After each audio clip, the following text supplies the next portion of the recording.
সাহারি খাওয়ার আগে একটি দোয়া 100 বার পড়ুন, রিজিকের অভাব হবে না, টাকা পয়সার অভাব হবে না। আমরা অনেকে কিন্তু সাহারি খাওয়ার জন্য উঠি, আর এই সাহারি খাওয়ার সময়টা এমন সময় যে সময় রাতের শেষ অংশ, এই সময় আল্লাহ তাআলা নিজে প্রথম আসমানে আসেন। এটা হচ্ছে তাহাজ্জুদের সময়। আমরা অনেকেই কিন্তু সাহারি খাওয়ার জন্য উঠি, এই তাহাজ্জুদের সময়টাকে আমরা অনেকে কাজে লাগাই না।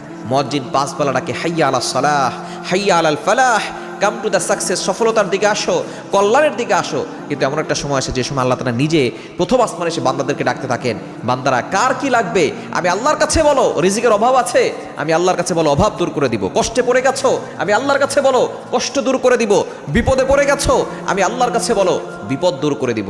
সুতরাং যদি আপনি বিপদ থেকে বাঁচতে চান, অভাব থেকে বাঁচতে চান, কষ্ট থেকে বাঁচতে চান, তাহলে আপনি এই সাহারির সময় কিছুক্ষণ আগে ওঠার চেষ্টা করবেন। 10 থেকে 15 মিনিট আগে উঠে আপনি ওযু করে 2 রাকাত নামাজ আদায় করে তখন আপনি একটা দোয়া পড়বেন। দোয়াটি হচ্ছে লা ইলাহা ইল্লাল্লাহুল মালিকুল হাক্কুল মুবিন।